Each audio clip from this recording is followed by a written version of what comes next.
I'm your presenter, Tiffany Coulson, and I'm coming to you from Pacific time out here in Washington State. I am a branch librarian in a solo branch, so I'm the only one there. And I'm also Associate Director of Programming for an after-school nonprofit. So those are a couple of the librarian hats I wear. And you are here for the session, Calling All Volunteers, Service and Learning for Library Professionals.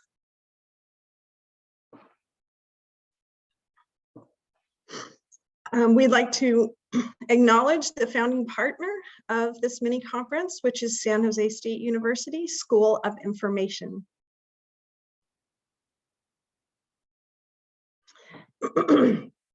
So before we get started, something that you may not have thought about a whole lot when you think about volunteering, especially as a librarian, is whether you're a volunteered or whether you're acting as an unpaid worker. And it's important that you know the boundaries between volunteering and unpaid labor, and that you review the labor laws where you live and your organization policies regarding volunteering before you start thinking about activities, especially if they're library related. You understand those boundaries. So volunteering for the most part is not connected to the regular workplace, and your contribution to the activity is your choice. It takes an individual commitment. Now, volunteering also will give you a sense of achievement and usually is rewarding to you in some way. Working for free as a contrast, it can be closely attached to regular work, and that's where you have to be careful as far as labor laws go. Working for free may have larger personal costs, so work that you take home with you or work that you spend money on, so it has larger personal costs than it should. When you're working for free, usually you feel obligated to volunteer. And also the activity may hold less meaning for you than if you were volunteering and that contribution were a choice. In some situations, you know, that work or activity outside of working hours really might be exploiting you. And especially if you feel exploited, that's definitely a sign that you probably need to start asking some questions and maybe set some boundaries about the work that you're doing. So with that out of the way, let's talk a little bit about the mental health benefits of volunteering. In terms of wellness, there are a lot of reasons for volunteering away from work, and relevant to this conference are the fact that volunteering can reduce stress. It combats depression and anxiety. It helps you to find purpose, increases happiness, and also helps to develop confidence. And all of that is research-based. There's so much out there about the mental health benefits of volunteering.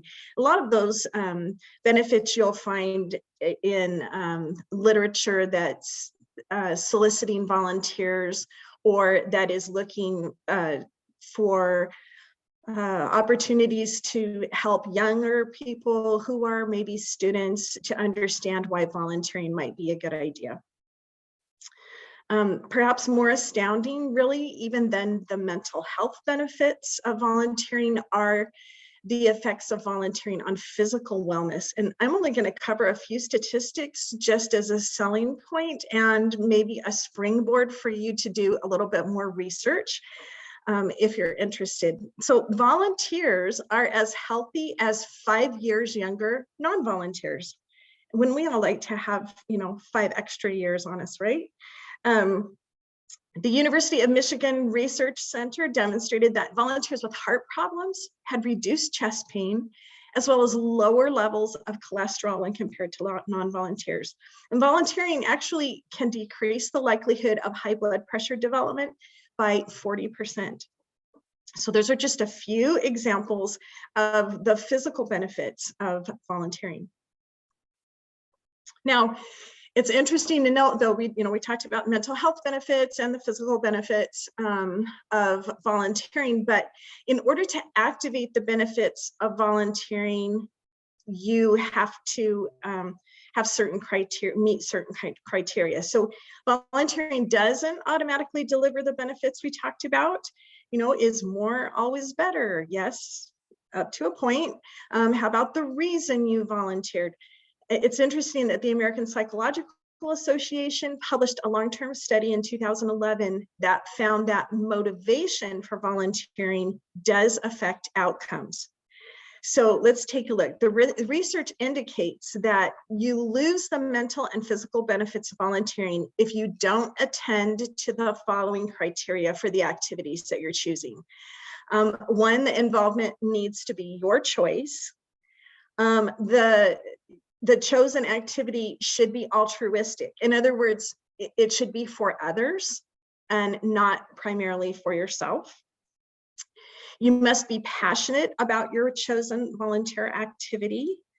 And then finally, the chosen activity should be limited in time to about 2 to 3 hours per week, or about 100 hours per year. So volunteering more than this can have detrimental effects on your health. So keep these in mind as we explore some practical examples of library-related volunteering outside the workplace. And I'll come back to these. I'll remind you of these if you don't remember. So I live in an under-resourced community that's in an isolated rural area with high rates of poverty. And there are no librarians in the school district in this area. So one of the things that I started doing as a volunteer, I had experience as a grant writer, and I started writing little mini grants for any book awards that did not require a certified librarian in overseeing the library. And there's just a few that I've listed. The Laura Bush grant was one for one of the schools. Another school, I wrote the Snapdragon, a Snapdragon Book Award, which was we were 1 out of 10 libraries in the United States that got that. These are for school libraries.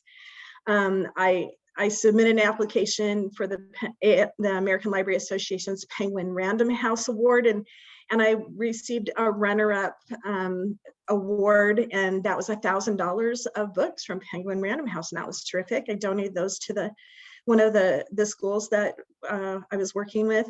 And then one of the schools had done a Dia de los Niños activity, and I took the photos and made an application showcasing what they had done.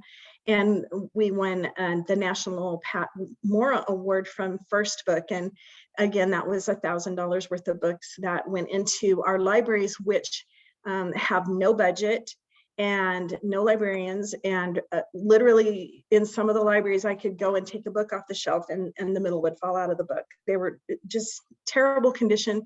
And we live an hour from the nearest large town, so an hour from the nearest big library or bookstore, any place that kids would have access to books. So school libraries were so important. I'll just kind of describe some of the pictures. You'll see there's one picture there where you can see me in front of the bookshelves. We painted, and because there were no librarians, I had the freedom to explore the MEDIS classification system. That was a lot of fun at one of the schools, and we color coded all of the categories. There's also a picture there of parent volunteers who helped me unbox, process, do book covers, and add all of the books to the library. And I will say, as far as this project, I mean, the books were a big part of it, but probably the most rewarding part of this volunteer project was meeting members of the community. So not only adding multicultural picture books to the collections for these schools, but getting to know the community where I live, which is about 6,000 people in town, maybe 9,000 people in general at a school district of about 2,500 kids. So with parent and community volunteers, we weeded, we processed books, we cleaned, painted, and shelved new collections. After the school district hired a librarian in a temporary position, I volunteered my services to write a grant where they had to have a certified librarian in order to apply.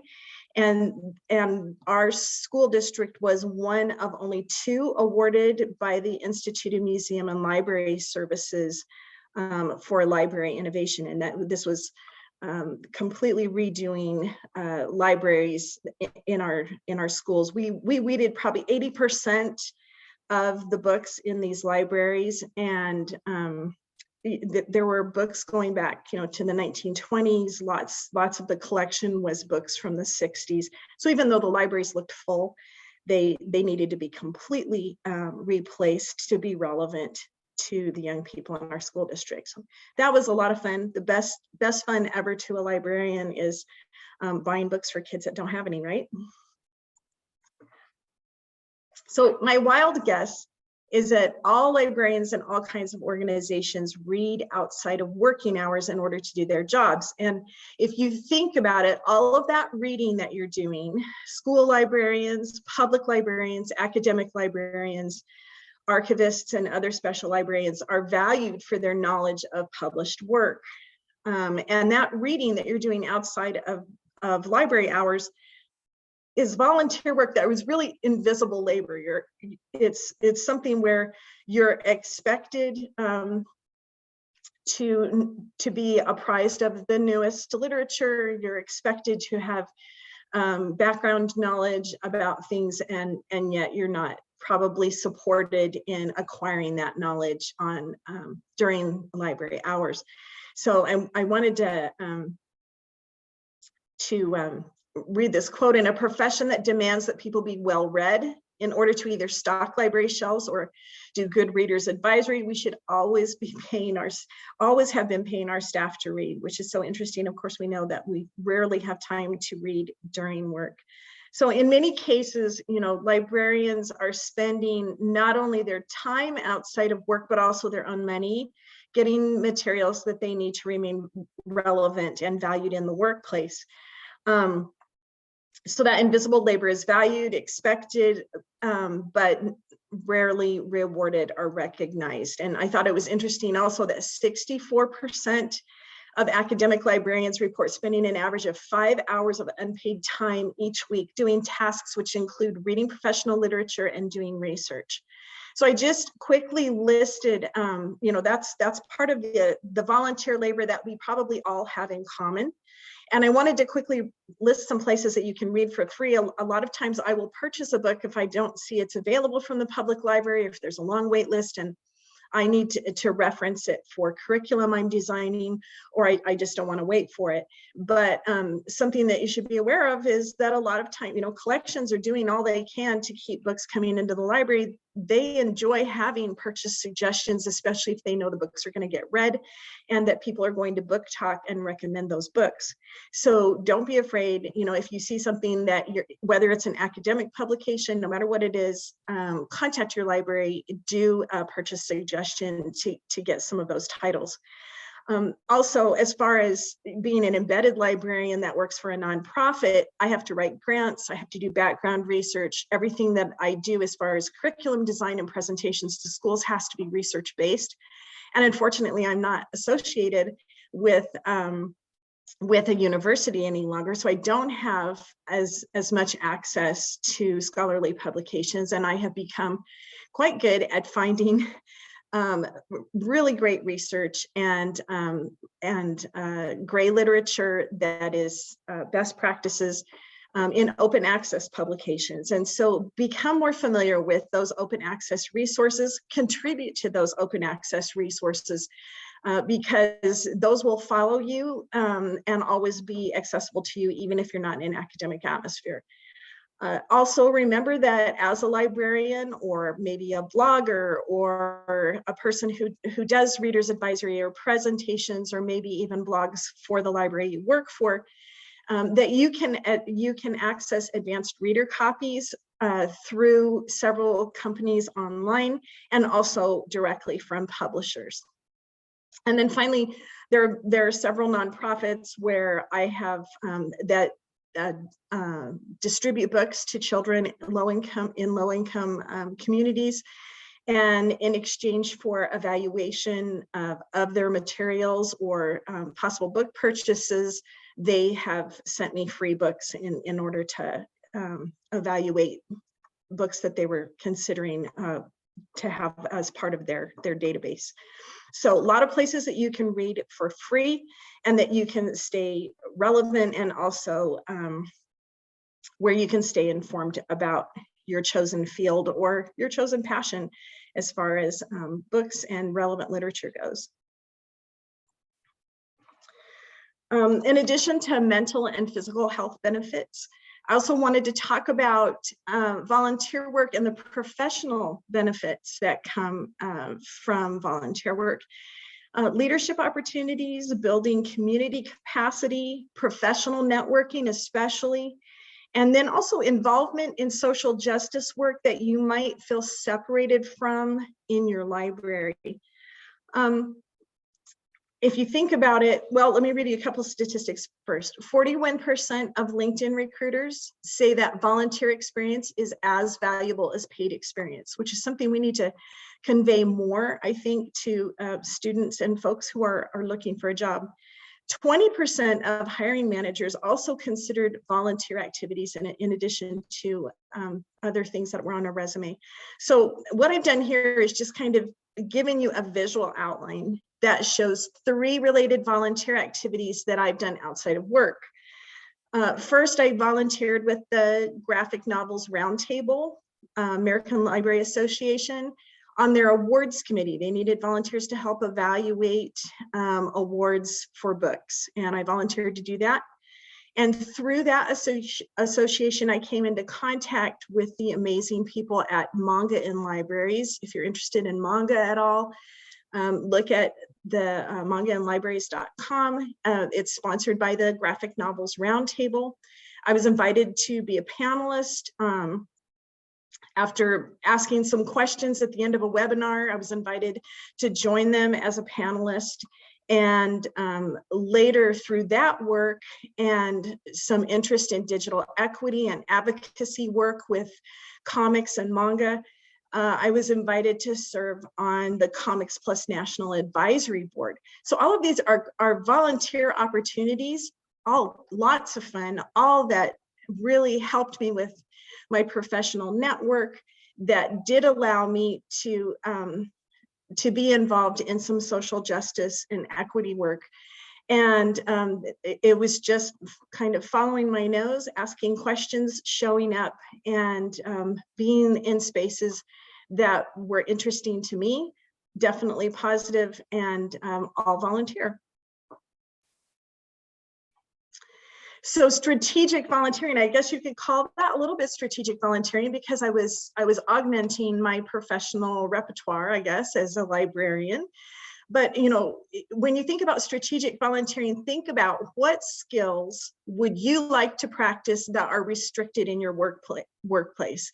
So in a lot of bigger libraries, they've siloed different tasks. There's a graphics department, there's a teen department, there's a a community outreach department. And maybe there are aspects that you don't get to use in your particular place in the library. So volunteer where your skills are valued. If you're ever told, and I don't know if you've ever heard this term before, to stay in your lane at work, which means you only do what's in your job description, right? You don't stray outside of that. Then it might be time for you to look for opportunities to explore areas of interest outside the workplace as a volunteer. And so I just went ahead and listed some of the ways that I found to practice skills that weren't really valued in the workplace in my particular position, but that I wanted to keep using and that are professionally and personally rewarding to me. So advisory boards, committees, leading workshops, contributing to open access research, publications. I contributed to a book chapter, also contributed some interviews to a book. Writing for peer-reviewed journals or peer reviewing journals, writing curriculum, writing grants, public speaking, and of course presentations like I'm doing today is volunteer work for me. Even though I was able to attend the conference as an employee, they kind of weren't sure about, the presentation part. I said, that's fine. As I usually do with volunteer work that happens during the hours that I would be working, I take vacation time in order to be able to volunteer so that those boundaries are there. So let me just show you some of the conference presentations that have allowed me to follow topics that I value and allow me to, share experience with other library professionals. Also, it gives me valuable speaking experience and experience sharing in digital spaces. And for a rural librarian, that's a really important skill to have. So some of my recent presentations, today's are calling all volunteers. I also submitted an application and did a presentation for Online Northwest about my using gray literature for informing organizational change. The Washington Library Association, I talked about wordless picture books, which is one of my passions, is semiotic tools and using wordless books. For the American Library Association, Graphics Novels Roundtable, I mentioned that I was a panelist for Manga and Libraries, and I spoke about social and emotional learning. Schools Out Washington, I did one on families and students and the learning that went on at home through my nonprofit work during the pandemic. And then most recently, I did a presentation with 2 educators about using interactive prompts to promote cultural practices in the family reading of visual narratives. And all of those presentations are available online, and you can email me if you're interested in any of those topics as well. So I wanted to show you this. It's something that, again, is a succession of volunteer opportunity that turned into more volunteering. About 6 years ago, I did a year-long research project regarding women's digital empowerment. And honestly, I broke one of the rules of volunteering because I was volunteering online about 10 to 20 hours a week for an entire year. And I actually injured my arms to the point that I had to drop out of library school for a term for 3 months. But the rewards were there. So primarily, I was compelled by the voices of over 600 women in 70 countries who wrote in to share their experience with barriers to internet access. And the findings from their contributions were presented at a UN-sponsored session at the Internet Governance Forum in Istanbul. And for the first time ever, violence against women was shared as a major barrier to internet access. Why? Because instead of people talking about it, women were actually voicing what the actual issues were and the actual barriers were in those 70 countries. So I was able to present my methodology for evaluating those 600 journal entries at an international conference as a remote volunteer. So I, did everything online, and later wrote a paper for an international library conference in Poland, evaluating the project from an intersection of feminist research and knowledge management. And, this is not my job. This is something I did because I was interested, because it was important to me. And I did it as a volunteer. And it was something that built my resume, built my professional toolkit, but was also personally rewarding. So another volunteer progression that I wanted to share with you is shown here.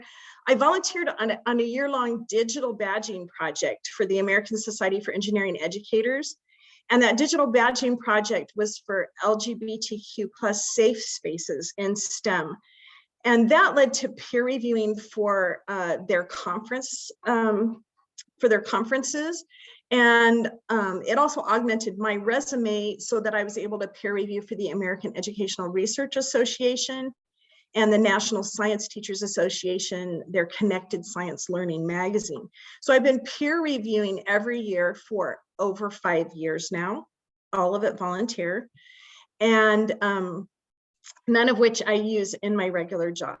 Okay, very, very rarely any of this. So something that you should know when you look for opportunities to peer review, usually a call for reviewers will require previous experience in research, publications, or peer reviewing. And I just listed my areas of interest when I apply for these kinds of opportunities. I'm interested in feminist research, rural education, differences and intersectionalities, qualitative research techniques. All of those are really interesting to me. And remember, none of this came from my professional experience. It really mostly came from volunteer opportunities that I reached out and participated in. So can a volunteer be paid? Peer reviewing and research allowed me to serve as a peer reviewer for the Department of Education recently. And, you know, it's still volunteer service, but you're compensated for that service with an honorarium. And sometimes I turn around and donate that honorarium. A lot of times it's not very much money, so I donate it to the organization or a project I'm involved with. And you may think, you know, how is peer reviewing, or how are those kinds of activities altruistic?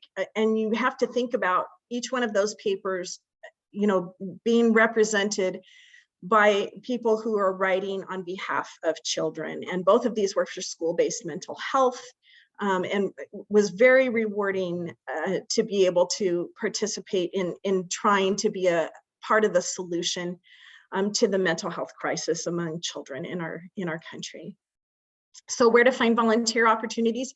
There are places online that you can look, but really just being present online in professional social media spaces, asking questions when you attend a webinar, following up and sending an email to introduce yourself, or reaching out with a compliment or a comment can open the door to volunteer opportunities that will make a positive impact on your professional library experiences, your physical and ultimately your mental health. Thanks so much, everyone, for being here. I wanted to leave my contact information because I love networking, and I'm happy to answer any questions or send you any information that you'd like to have. So if you have questions right now, you're welcome to throw those in the chat, and I think we have a couple of minutes that we can answer questions.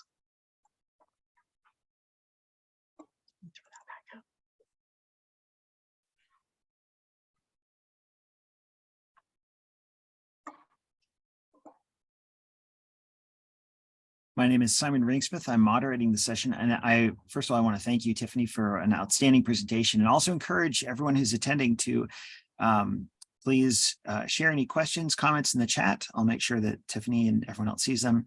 And I encourage you to get in touch with Tiffany. Her email is on the screen, and I'll type it in the chat as well in case you just want to copy paste. Thanks. I appreciate that.